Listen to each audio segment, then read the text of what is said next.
Good evening, welcome back to my channel Moumita বসা। কত ওষুধপত্র নিয়ে বুনোর বাবা ফেলতে গেল। তো কে যেন একজন প্রশ্ন করেছিলে যে মনীষকে কেন ছাড়লে, যদিও অনেকবার বলেছি, তাও জিজ্ঞেস করলে যখন আরেকবার বলি, তোর মতন মানুষকে ছাড়বো না তো কি করবো বলো।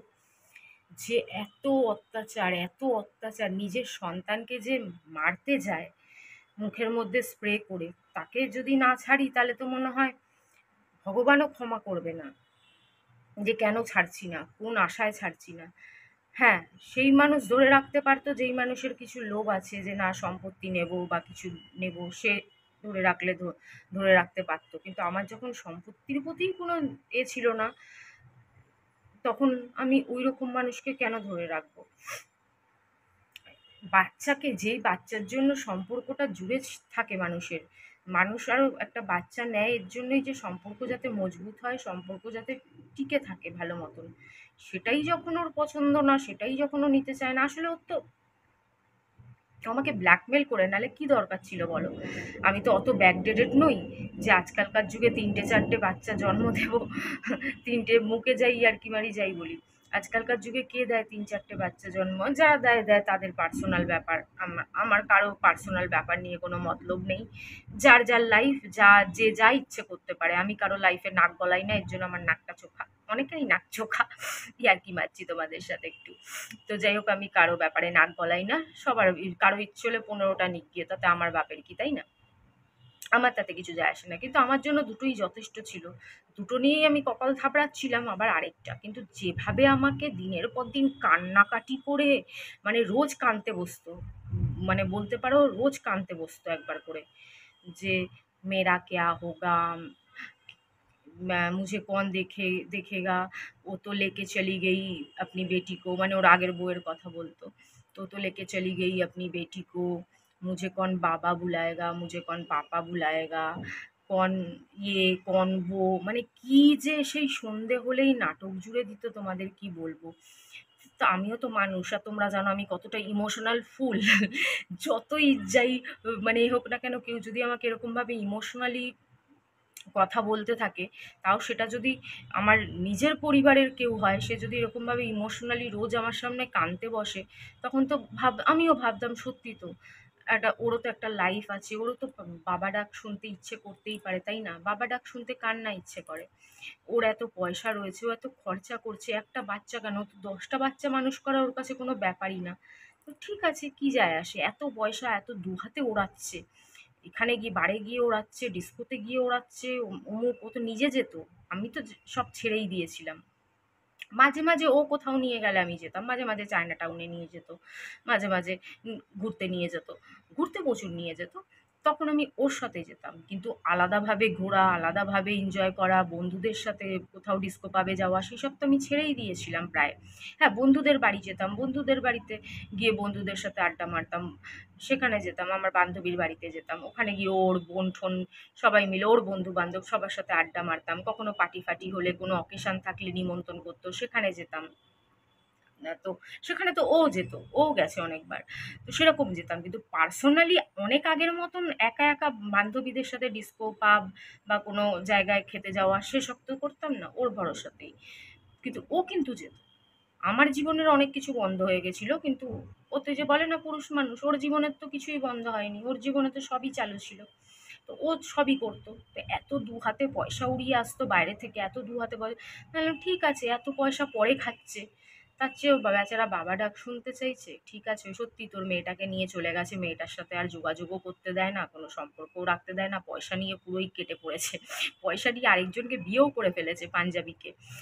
তার সেই পাঞ্জাবির সাথে নাকি প্রেম ওর বউয়ের অনেক আগে থেকেই ছিল, খালি সেই পাঞ্জাবির কাছে পয়সা বেশি ছিল না, মিনিমাম পয়সা, অল্প পয়সা ছিল, ওর কাছে প্রচুর পয়সা ছিল বলে ওকে বিয়ে করেছিল।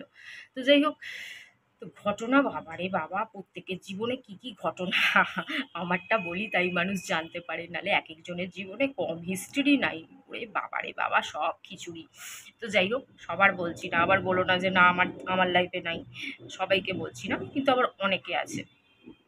তো যাই হোক, তো এরকম একটা ব্যাপার। তো সত্যি তো, ইচ্ছে তো করে ওর ভাইদের 2-3টে বাচ্চা, সবার বোনদের সবার ঘরে বাচ্চা রয়েছে, ওর তো একটা নিজের কেমন কেমন লাগে না ছন্ন ছাড়া। আমি বললাম ঠিক আছে ভাই, ঠিক আছে, চাইছে যখন। কে জানতো যে মেয়ে হলে এরকমভাবে পাল্টি খেয়ে যাবে? সে কি অত্যাচার, কি অত্যাচার! আমি দেখো সবই মেনে নিয়েছিলাম, তোমরা জানো আমি অতটা ব্যাকডেটেড নই, আমি একটু অন্যরকমভাবে ভাবি। ঠিক আছে, ঠিক আছে, পয়সা কামাচ্ছে দু হাতে, একটু এনজয় করতে ইচ্ছে করে, ঠিক আছে। তবে অত লেট রাত্রিতে ফেরাটা আমার পছন্দ হতো না। মানুষে 12টা, 12টা, 12:30 ঠিক আছে, ওই 2টো 3টে ওটা আমার পছন্দ হতো না। আর মানুষে একটু খায়, ঠিক আছে, কাজকর্ম একটু স্ট্রেস হয়ে যায়, একটু স্ট্রেস দূর করার জন্য মানুষের 2-3 প্যাক মাঝের মধ্যে খেলেও ঠিক আছে, কিন্তু রোজ ওই রকম গলা অবধি খাওয়া ওটাও আমার পছন্দ ছিল না। কিন্তু তবুও আমি সব কিছু মেনে নিয়েছিলাম, তবুও সব কিছু মেনেই ওরকমভাবেই চলছিল, ওরকমভাবেই চলছিল। কিন্তু পরে যে অত্যাচারটা আরম্ভ করলো মেয়ে হওয়ার পরে, ও অত্যাচার আর মেনে যাওয়া যায় না। রোজ এত অবধি খেয়ে এসে মারধর, চিল্লামিল্লি, খিস্তি, ওইটুকুনি দুধের বাচ্চা, ওর গায়ে তো হাত তুলতে পারে না, ওইটুকুনি 1 মাসের 2 মাসের বাচ্চার উপরে ওর পাশে বমি করে দিচ্ছে।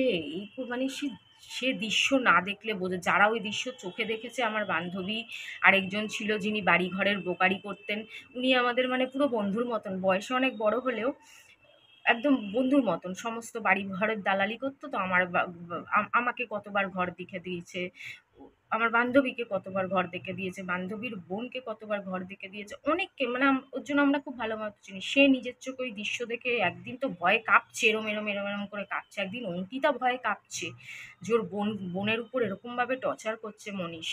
কি ভয় পেয়ে গেছে, কাঁদতে কাঁদতে বললো, না আমি এক্ষুনি বাড়ি যাব, এক্ষুনি বাড়ি যাব। সে ট্যাক্সি করে অঙ্কিতাকে আমি দিতে গেলাম। সে মানে কি নির্মম অত্যাচার আমি সহ্য করেছি। আমি যদি ওখান থেকে বেরিয়ে না যেতাম, তাহলে আমরা দুজনে শেষ হয়ে যেতাম, আর কিচ্ছু করার থাকতো না, দুজনেই শেষ হয়ে যেতাম। দুজনকে বাঁচতে গেলে ওখান থেকে বেরিয়ে আসতেই হতো। তাই ওখান থেকে বেরিয়ে এসেছিলাম। কত কত টাকার ফার্নিচার সব দান করে দিল। আমি চলে আসার পরে সব তো শুনতে পারতাম, সব দান করে দিল। তার আগে আমার পিসিকে ফোন করে বলল, আমার যত জামা কাপড় আছে, যত শাড়ি আছে, যত কিছু আছে সব নিয়ে যা। আমার পিসি পোটলা ভর্তি ভর্তি, আমার এক একটা দামি দামি শাড়ি, দামি দামি জুতো। এখন আমি 100 টাকা 200 টাকা, খুব বেশি হলে মিশো থেকে 2-1টা জুতো কিনি, যাই হোক। আর তখন এক একটা জুতো, সে কি INC 5, INC 5, এসব আরও কী সব কোম্পানি, আমার নামও ভালো মতন মনে নেই। প্যান্টালুন্স এক একটা 1200, 1500, 2000, 2500 টাকা দামের জুতো ছিল আমার। মাঝে মাঝে আমার পিসিওরাও আমার উপর প্রচুর হিংসা করেছে। অনেক কাহানি আছে গো, কোনটা বলবো আর কোনটা বলবো না বাবা। নিজের মায়ের মতন যাকে ভাবতাম, সে আমাদের ঘুরতে যাওয়ার কথা শুনলে মুখ ছোট হয়ে যেত। আমি কোনো দামি জুতো পরে বাড়িতে গেলে আমার পিসির মুখ ছোট হয়ে যেত। এটা বিশেষ করে ছোট পিসির হতো, সেজ পিসির হতো না। কিছু জায়গায় সেজ পিসি ভালো ছিল, তাকে যেটা হয় মানুষের মধ্যে, কেউ একটা জায়গায় ভালো, একটা জায়গায় খারাপ, কেউ একটা জায়গায় ভালো, কেউ একটা জায়গায় খারাপ। আমি হয়তো কোনো জায়গায় ভালো, কোনো জায়গায় খারাপ, এরকম হয়। তো মুখ ছোট হয়ে যেত যে, কিন্তু পরে ওগুলো আমি আর দেখতে পাইনি। কোথায় আমি কোনোদিন পিসির বাড়ি তারপরে যাইও নি, আমি জানিও না ওই শাড়ি কোথায় গেল, ওই জুতো কোথায় গেল। কিছু জিনিস পিসি বিক্রি করে দিয়েছিল, সেটা অঙ্কিতার মুখে আমি খবর পেয়েছিলাম, এরকম। হ্যাঁ, রাজীবও কিছুটা আমাদের সংসারের মধ্যে নাক ঢুকিয়েছিল, কিন্তু সেটা প্রথম দিকে। বেবি হওয়ার পরে ও খুব একটা নাক গলায়নি, আমি নাক গলানোর সুযোগও দেইনি, নাক গলায়নি। যা গলিয়েছে সেটা বেবি হওয়ার আগে, মানে বৈষ্ণবী হওয়ার আগে।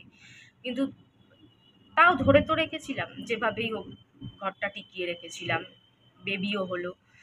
কিন্তু তারপরে যা হলো সেটা হচ্ছে একটা কারণেই হলো, যে অ্যাকচুয়ালি ও এই দানটা খেলেছিল যে ওর একটা ছেলে চাই, যেটাও কোনোদিনও মুখ থেকে স্বীকার করতে পারেনি, পেরে ওঠেনি সেরকমভাবে ডাইরেক্টভাবে। কিন্তু সমাজদারকে লিয়ে ইশারা কাফিয়ে সব বুঝতে পেরে গেছি পরে, যে আসলে ওর একটা ছেলে চাই, আর সেই ছেলের জন্য ও আবার আরেকটা ট্রাই করলো বিয়ে করা। আর লাস্টে ভগবান ওর ইচ্ছে রাখলো, ছেলে হলো। ঠিক আছে, এই হচ্ছে গল্প। কোনটা বলবো আর কোনটা বলবো না, এক সে এক গল্প, এক সে এক কাহানি। গল্প না, সবই সত্যি, গল্প কিছুই না।